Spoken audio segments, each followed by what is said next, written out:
Okay, this is take two. I'm gonna blame my accidental nap from earlier. It kind of made me all like tired and weird. It threw off my rhythms and whatnot. So, take two, and welcome to Critical Weight Theory. And today we're going to dig into the strange corners of music history and unearth some stuff that didn't make it onto your algorithm, or at least most likely did not. And we're going back to 1995 to an album that didn't chart, didn't play nice, and definitely didn't try hard to be liked.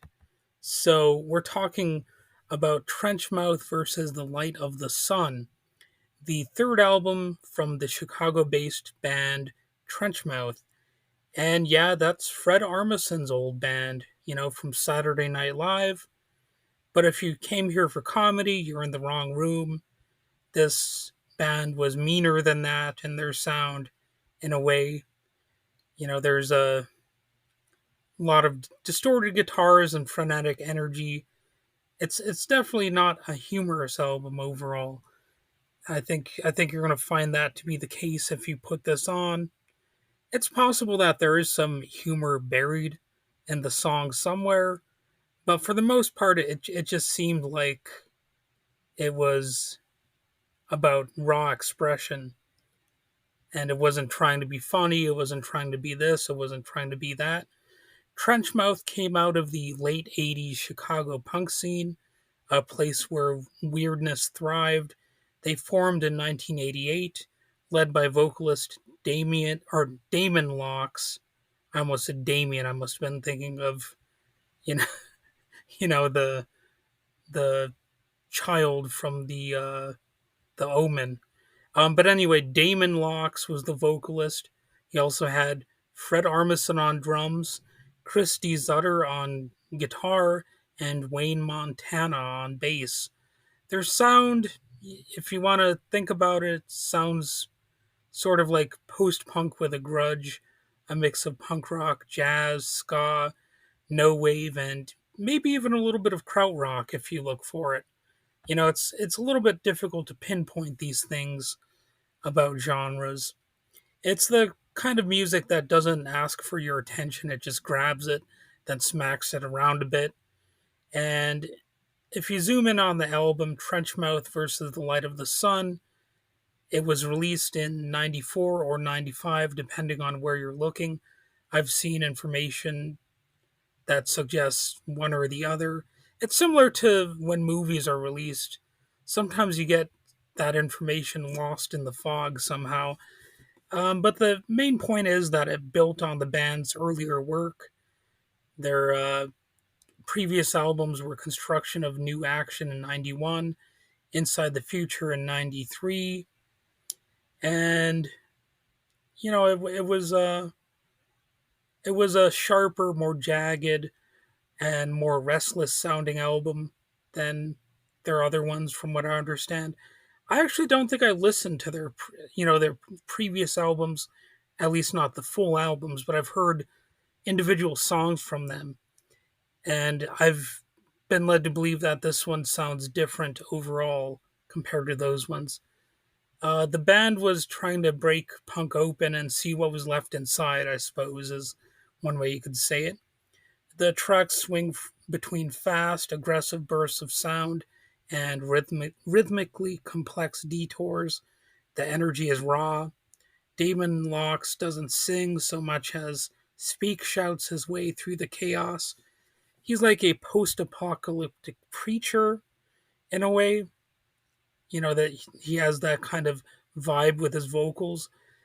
I guess you might be able to compare him to the guy from Pure Ubu, if you've ever listened to them. And that's another one of those bands that not everyone's going to be a fan of. I'll just put it like that, And Trenchmouth is in a similar vein. It's it's maybe even an acquired taste sort of album. Meanwhile, Fred Armisen, yeah, the Saturday Night Live Fred Armisen, he brings this wild, jazzy, percussive style full of switch ups, weird time signatures, and expressive drum rolls that sound like he's arguing with the kit or something like that. It all creates a loud and jittery sound. Although there are moments of quiet, of course, because that's one of the hallmarks of this type of music as well, the loud, quiet, loud dynamics. This album didn't make waves commercially. Maybe it didn't try to that much.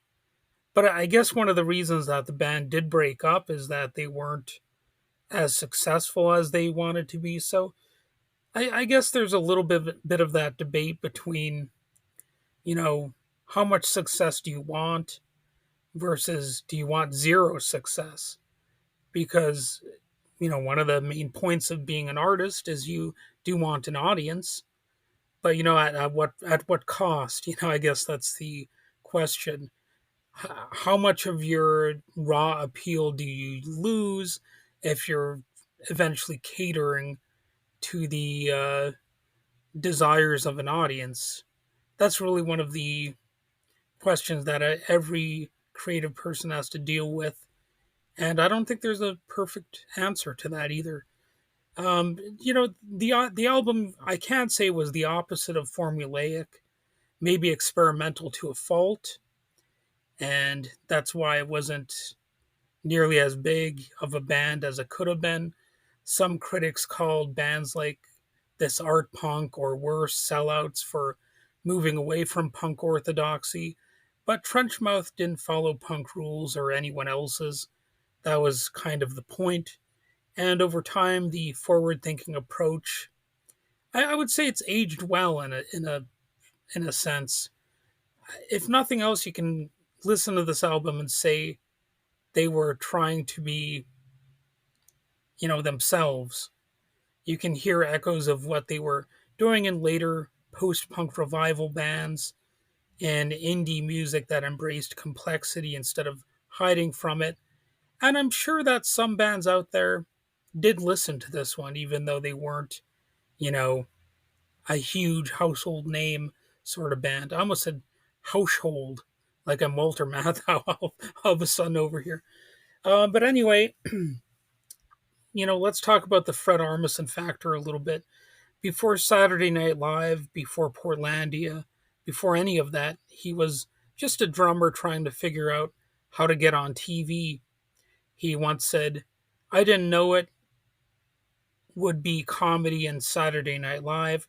I just wanted to do something with performing that would lead me there, into being on television, I guess.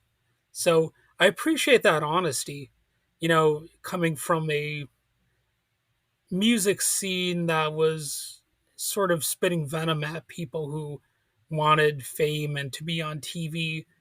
I like that he's able to be honest about the fact that, yes, he did want stardom of some degree. And, well, Saturday Night Live definitely did make him a little bit more of a household name. And honestly, Trenchmouth was performance, the kind that dared you to stay in the room. It's not it's not like everything about a band is 100% real, you know what I mean, or purely authentic or whatever you want to say about it.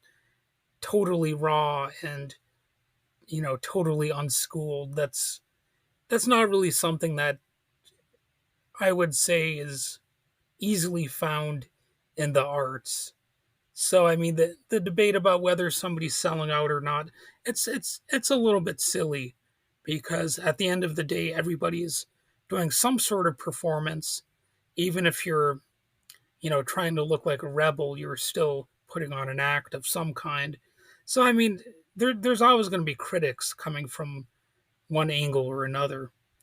So, the disillusioned music here, the punchy and abstract stuff, it's it's definitely conveying a mood, and the band did work to create that mood.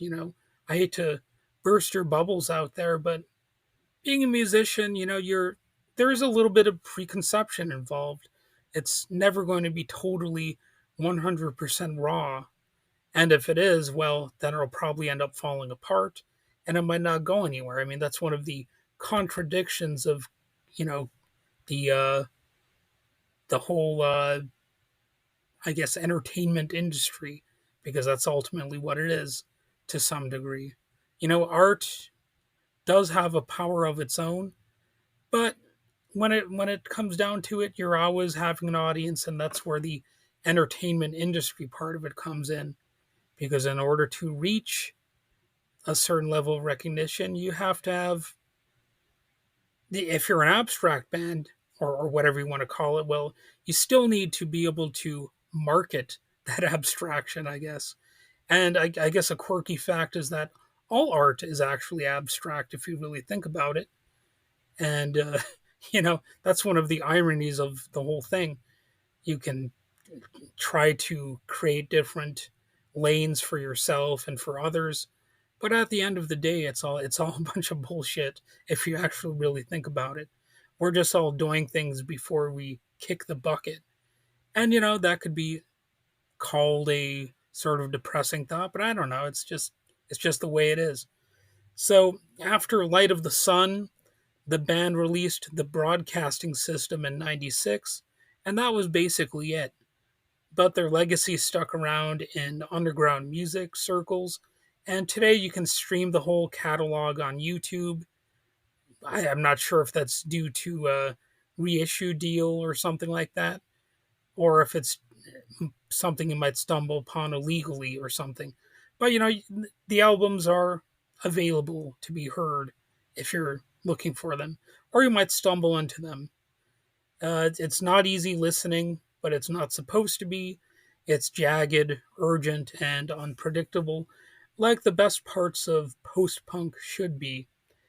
And while I feel like I've said enough about this, that's it for me today. If you like the episode, hit follow and go listen to, you know, this album, preferably in a room that looks like it used to be a venue.